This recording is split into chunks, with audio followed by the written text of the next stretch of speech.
Ok, estamos en la Ponce Health Sciences University y me invitaron aquí para hablar de un tema que honestamente me pregunto por qué me invitaron a mí específicamente. Tengo mis dudas de enfermedades que estaban, se fueron, regresan, las enfermedades que se supone que no estén, pero están, y las enfermedades nuevas. Y yo quiero hacer una pregunta para arrancar antes de hablar con ellos. ¿Cómo el mosquito decide si este año le toca dengue, chikungunya o zika? O sea, es una pregunta que todos nos hemos hecho alguna vez, ¿no? ¿Cómo el mosquito decide? Bueno, pues ellos saben de eso. Así que vamos a hablar de doctores de salud pública, la decana de salud pública de la Ponce Health Sciences University, doctora Vivian, ¿me dijo el apellido? Green. Vivian Green.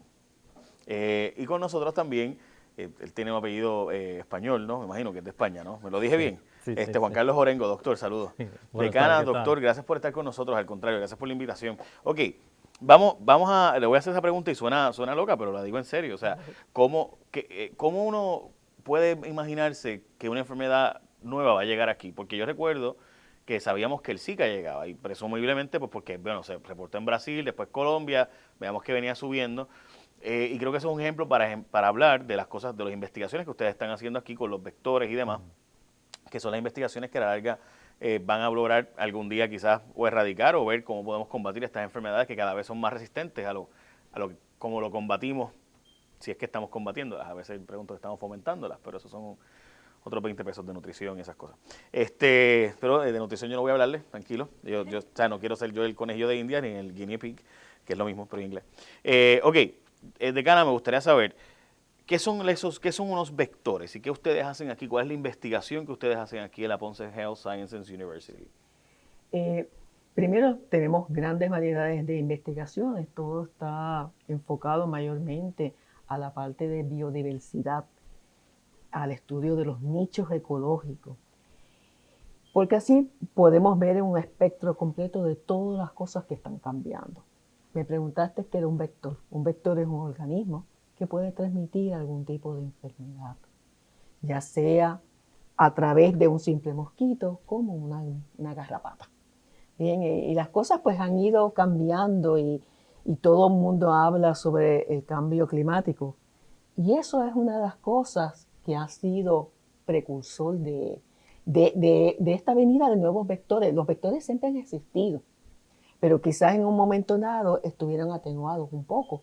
Por eso quizás nosotros nos hemos olvidado de la existencia de ellos y eso es un peligro. Cuando usted menciona garrapatas, me hizo recordar un poco la peste bubónica, ¿no? Que mucha gente en algunos momentos de la historia no tiene, o sea, nosotros no imaginaríamos hoy que casi 2/3 de la humanidad murió Por eso. en gran medida porque había unos organismos diminutos que estaban propagando enfermedades y nadie sabía de dónde eran y estaban buscando y buscando hasta que encuentran que los barcos que estaban trayendo, ¿verdad?, mercancía de un lado al otro en la antigua Europa y Asia, pues encontramos entonces cuál fue el nicho. O sea que estas enfermedades de estos microorganismos, en algunos casos no, y otros casos no microorganismos, sino pues ya un poco más grandes, han casi cargado con la humanidad. O sea, se han podido limpiar básicamente casi toda la gente que estaba viva en un momento dado de la historia. Eso suena apocalíptico, no es mi intención que usted piense en los zombies aquí en Ponce ni nada por el estilo, pero ciertamente es lo que ustedes están estudiando. O sea, están estudiando y menos mal que tenemos los estudios que ustedes hacen para poder combatir esas enfermedades. Ahora le pregunto, el cambio climático, ese ajuste que antes hacía que mosquitos que no llegaran a lugares que ahora sí llegan, que garrapatas que antes no llegaban a unos sitios ahora sí llegan, que otros tipos de vectores Ujú. lleguen. ¿Para qué deberíamos estar esperando entonces los próximos años? El- Hay un poquito de controversia en ese sentido, ¿no? Cierto tipo de mosquitos, por ejemplo, están acomodados a cierto tipo de temperatura, ¿no? El Aedes aegypti, por ejemplo, entre 28 y 32 grados es su área de confort. Centígrados, eso. Exacto, centígrado, Si me lo exacto. cambio para Fahrenheit, porque Sí, pues estamos... más o menos hablamos entre los 70 y tantos Fahrenheit, 84 Fahrenheit, por ejemplo, es su área de confort, ¿no?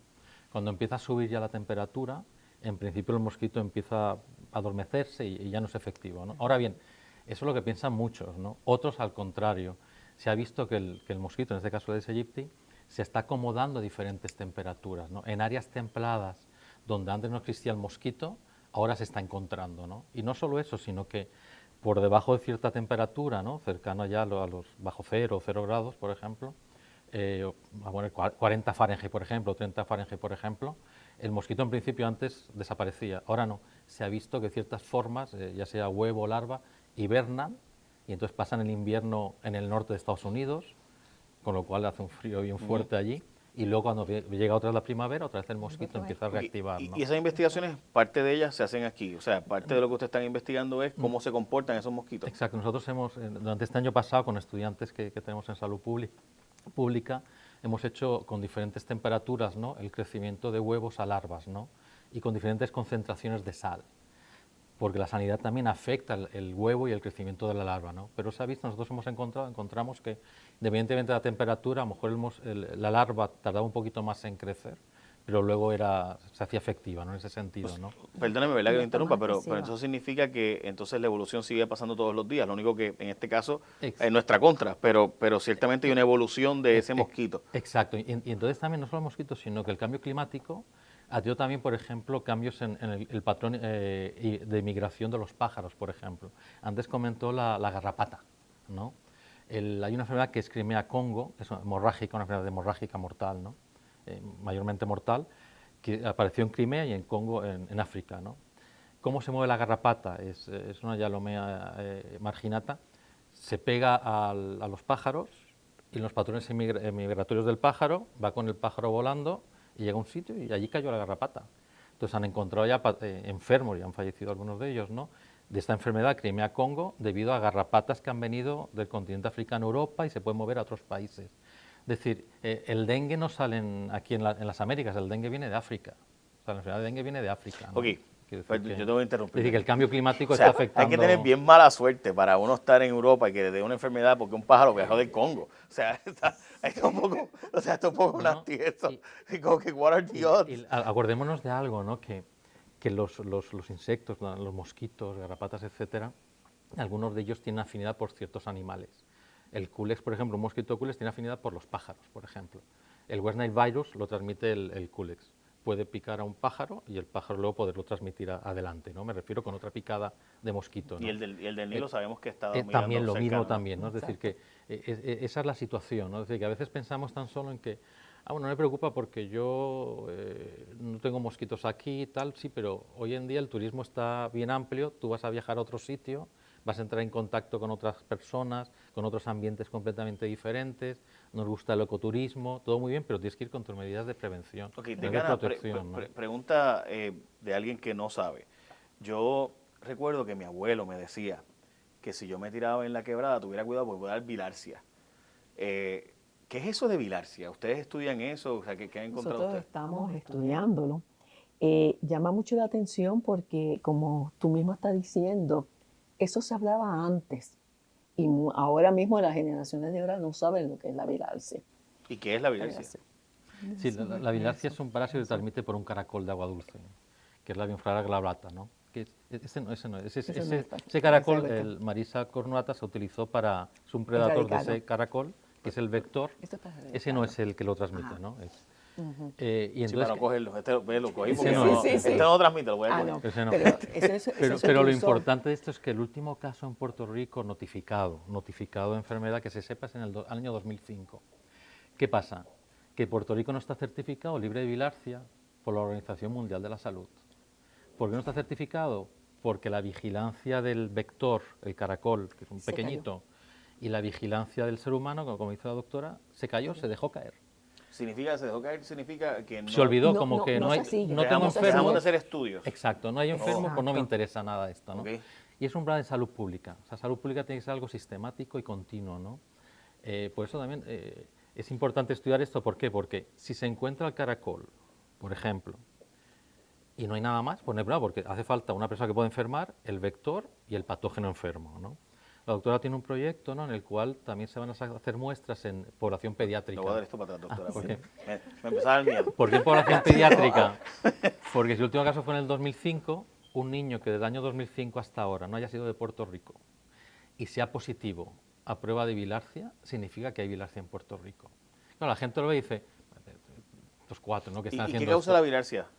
Si es un parásito Sí, que pero entra... ¿qué lo causa? O sea, ¿cuáles son los síntomas en mí Sí. o qué puede ser, qué puede provocar en mi cuerpo? Sí, la bilharcia puede provocar, bueno, pues primero, lo más grave es que puedas fallecer, número uno. Problemas gastrointestinales, urinarios, de riñón, de hígado. Le gusta es localizarse decir, en los órganos. en los órganos, Y con lo así cual ahí se reproduce. fiebre, o sea, tiene una sintomatología bien variada, ¿no?, en ese sentido, ¿no? Pero lo importante de esto es que eso que nos parece una tontería, ¿no? Dice, bueno, pues, ¿qué más da que me certifiquen? Afecta al turismo. ¿Por qué? Porque hay muchas páginas web de turismo en el cual pone países con bilharcia, Puerto Rico. Puerto Rico. Y entonces la gente dice, bueno, ¿y qué es la bilharcia? Oye, yo me puedo enfermar si voy, pues voy a otro sitio. Es decir, el olvidarnos de ciertas enfermedades es peligroso, ¿no? O sea, es decir, que es importante y sobre todo lo que tiene que ver con la vigilancia epidemiológica y veterinaria, ¿no? No, y también, y disculpa, ¿verdad? Pero Sí. lo bueno de estar en una universidad como la Ponce Health Sciences University es que el estudio, que es lo que ustedes se dedican, hace que evitar que si regresa, pues estemos alerta. Pero, ¿qué va a pasar? O sea, cuando pues, supongamos que ya está presente y simplemente no la hemos reportado, los médicos no la están buscando, y resulta que sí, tenemos más de unos 5, 6, 10 casos, entonces ahí es cuando nos damos cuenta de caramba, Exacto. que fue básicamente lo que hemos vivido en el pasado, ¿no? O sea, la experiencia de que enfermedades que no estaban de repente regresan porque no estamos vacunando. Y eso pues es una realidad, o sea, pasó en New York, o sea, Sí. no Puerto Rico, o sea, en Nueva York pasó un problema serio en la comunidad judía, que por Está razones pasando, o sea, religiosas, todavía es que sin duda está pasando, pero la comunidad judía, mucha gente empezó a mencionarla específicamente como que, espérate, no te acerques a ellos, bastante antisemita, ¿no? El comentario, pero era porque no estaban vacunándose por razones religiosas. Entonces, de repente, empezaron a faltar a la escuela y todas las consecuencias que eso tiene. Y yo leí en New York Times y decía, esto, o sea, de verdad estamos pasando por lo mismo como si estuvieran en los años 30. O sea, estas cosas debieron haber pasado en los años 30, no ahora. O sea, enfermedades que regresan. ¿Saben algunos otros ejemplos además de ese? Como, por ejemplo, el problema de la vacunación. Bueno, está el problema de vacunación, el sarampión, etcétera, y otras enfermedades. Por ejemplo, la tosferina también en muchos sitios ha dejado de vacunar y entonces ha aparecido también la tosferina. La polio, que en principio se quería erradicar, está apareciendo en algunos núcleos en el este de Europa, por ejemplo, otra vez. Y son enfermedades por vacunas. Y también con los vectores, en áreas del Mediterráneo se había eliminado el mosquito Aedes y ahora está recuperando otra vez y se ha visto ya, pues bueno, pues áreas de todo el Mediterráneo, tanto del este de España, Francia, Italia, Grecia, etcétera, etcétera, donde el mosquito otra vez se ha metido allí. ¿Y cuál es el problema? Pues que puede venir otra vez, pues como fiebre amarilla, dengue, chikungunya, zika, mayar, oropuche, como se quiera. Es decir que, y esa es una de las situaciones que hay, ¿no? El hecho de que somos muy confiados de que estamos en el siglo XXI y en el siglo XXI nadie le va a pasar nada. Hace unos años atrás, por ejemplo, el ecoturismo está de moda, ¿no? Y eso es fantástico, quiero decir, con las medidas de prevención.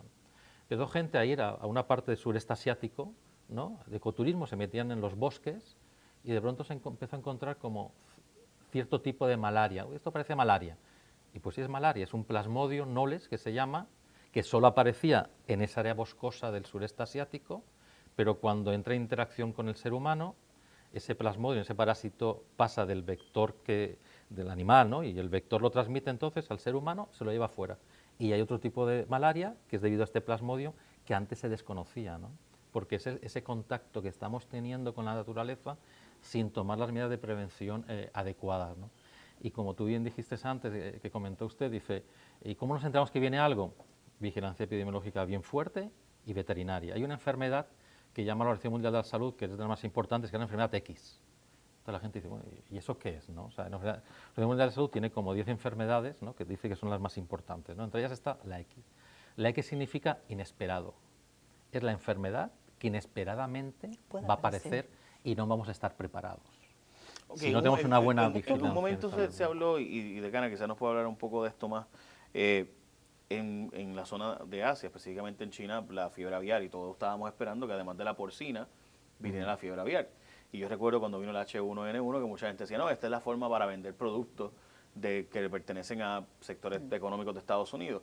Entonces de repente yo recuerdo escuchar a una persona que, no voy a decir su nombre, pero una persona famosa, conocida, decirme el comentario de, bueno, y una pregunta, ¿cuándo el Aedes aegypti decide si este año le toca dengue o te toca chikungunya o te toca zika? Entonces, obviamente poniendo en forma de chiste el tema de la ciencia, pero la verdad es que es una pregunta que mucha gente se puede hacer, o sea, ¿cómo es para qué enfermedad nos preparamos? O sea, en un momento se dijo que iba a morir más de 1 millón de personas a nivel global por la fiebre aviar, pues esperando que esa mutación de la gente que convive literalmente en Vietnam, China, zonas como Laos, donde es normal que la gente tenga sus gallinas y las tengan en la casa mientras están cocinando y mientras están en sus cosas, pues las gallinas están al lado.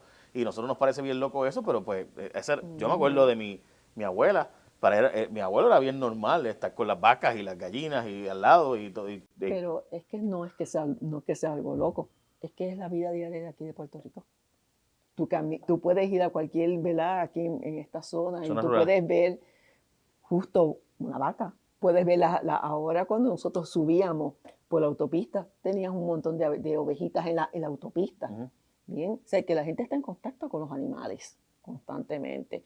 Y eso pues tenemos que tener cuidado porque nosotros quizás no estemos preparados para estar tan de contacto, tan de cerca con los animales sin tomar las medidas preventivas. Y eso es lo que se está olvidando.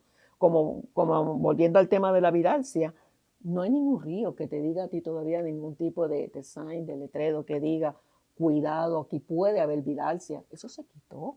Pero nosotros no podemos asegurar que no existe la viralcia. Eso lo hubo en un momento, yo no Eso lo recuerdo. hubo. Si tú vas al Yunque, yo me acuerdo mucho en el Yunque, en las piscinas del Yunque, aparece peligro, cuidado, que esto puede este cuerpo de agua puede tener viralcia con eso. No sabía. ¿Hay algo en particular que ustedes estén investigando que debamos, aquí en la Ponce Health Sciences University, que debemos destacar? Bueno, hay varios proyectos, ¿no? Que Y están corriendo. la doctora dirige el proyecto de bilarcia, que es bien importante, y un proyecto también de un proyecto piloto de recoger muestras de tierra para ver si hay parásitos intestinales, ¿no? Aquí filtramos la tierra, es un tamiz, Sí, ¿no? pueden enseñármelo con confianza. Yo pensaba que era la fiambrera de la tarde. O sea, yo honestamente pensaba que era el almuerzo. No, porque eso se ve como que se ve. Está bien, lo podías hacer cerrado, no se preocupe, no tenemos que enseñar. Tiene diferente tamiz, me refiero, entonces depende del tamaño, pasando a otro tamiz más estrecho y al final va recogiendo si existen o no existen ciertos parásitos en la tierra. Ese es uno, ¿no? ¿Y por qué esto? Pues, fíjense, nosotros todavía, por más que orientamos a las personas, no pueden caminar descalzo. Hay personas que caminan descalzo en sus patios. Y todavía Puerto Rico, y por siempre vamos a tener letrina. Y bastante cerca de las casas. Eso es una zona justo por la cual, si usted anda descalzo, puede coger algún parásito que pueda afectar a su cuerpo. Con eso, tanto puede ser muerte, como a su vez usted puede ver los niveles, ¿verdad? Las presencias de anemias, de esas anemia severa que estamos observando y que muchas de ellas nosotros no podemos explicar por qué nuestra población está padeciendo de anemia. Ya, interesante. A mí me pareció que el huracán nos enseñó un poco también el tema de la leptospirosis, ¿no? Y nos demostró que, y no sabemos ni siquiera la cantidad de gente que murió, porque sabemos que mucha gente que murió fue cremada y no sabemos realmente la razón. Nunca se hizo un proceso de autopsia para realmente averiguar qué le pasó a esa persona. Y hay diversos estudios, ¿no? Hay unos que dicen que murieron desde 1000 tantas personas. Recientemente la Universidad de Puerto Rico en Mayagüez tuvo un estudio sobre eso, luego la Universidad de Harvard tuvo un estudio sobre eso, la Universidad de George Washington tuvo un estudio sobre eso, y no hemos logrado un número, pero sí sabemos que hubo muchísimas personas que no pasaron por una autopsia. O sea que no sabemos realmente cuánta gente murió a causa de que no teníamos las medidas de higiene en ese momento dado. Y eso pues yo creo que hay que relevarlo y recordarlo en la temporada de huracanes particularmente, de cómo vivimos una experiencia ya de que deberíamos prepararnos para no volver a pasar por esa experiencia, de las medidas de higiene que no estábamos teniendo. Yo recuerdo, literalmente mi mamá se enfermó por el agua que estaba tomando y tuvimos que ir a un hospital y demás. Y bueno, a los 3 días estaba bien, pero esos días la pasó muy mal. Pues de nuevo, o sea, uno se confía tomando agua que no sabe realmente de dónde proviene del todo. ¿Hay algún mensaje adicional para estudiantes, personas, investigadores, a gente que le interesa la ciencia? Sí, lo importante es, primero, el interés que tenga la parte científica, ¿no? Y nosotros en el programa, por ejemplo, aparte de estos proyectos, está el proyecto del mapa vectorial de Puerto Rico, ¿no? Estudiamos sunfly, la parte de mosquitos, garrapatas, etcétera, etcétera. Es muy importante. También hacemos muestras moleculares de los mosquitos, por ejemplo, ¿no? Y evaluamos también la calidad de agua. Y se evalúa también la calidad de agua, etcétera, y otro tipo de enfermedades, ¿no? Y sobre todo, pues si tienen interés, estudiantes, etcétera, pues se pueden acercar y con la doctora Green, ella dirige el Laboratorio de Ecología, Evolución y Biodiversidad, y entonces pueden estar colaborando con ellos. Nosotros durante todo el año pasan estudiantes con la doctora. Y aceptamos voluntarios, ya sea a nivel subgraduado, a nivel ¿verdad? De las distintas universidades, que ellos pueden pues comunicarse con nosotros y pueden estar con nosotros pues rotando junto con los estudiantes de nosotros de maestría y doctoral. Y eso es bien importante porque hay muchísimas investigaciones que se hacen en Puerto Rico que mucha gente ni se entera, que se publican en lo que llaman peer-reviewed o Sí. estudios revisados por pares en universidades o en publicaciones muy prestigiosas. Se hicieron aquí, hay muchas cosas. Recientemente recuerdo, estaba hablando con una gente hablando de cuántas semillas se prueban en Puerto Rico y básicamente cerca de 80 y tanto % de las semillas que se usan en el mundo han pasado por algún momento por alguna universidad en Puerto Rico siendo estudiado e investigado. De verdad, pues sí, cosas que pasan aquí que tú digas como que no nos enteraríamos si no fuera porque pues alguna publicación de alguna institución muy prestigiosa lo publica. Así que básicamente gracias. Sí, Yo creo, ¿hay algo más? y tan solo comentar Sí. que es bien importante sobre todo agradecer a las comunidades, me refiero. Sí. El trabajo que se hace sin el apoyo de las personas de las comunidades, tal, no se podría realizar. Es decir, sería imposible poderlo hacer.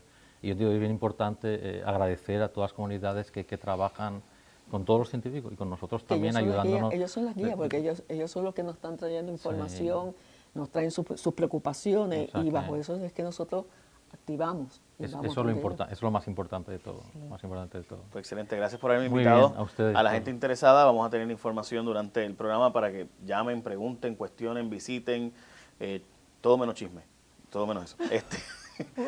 Así que gracias, doctora Green, doctor Orengo, Gracias, por doctor. sacar de su tiempo. Estamos en la Ponce Health Sciences University.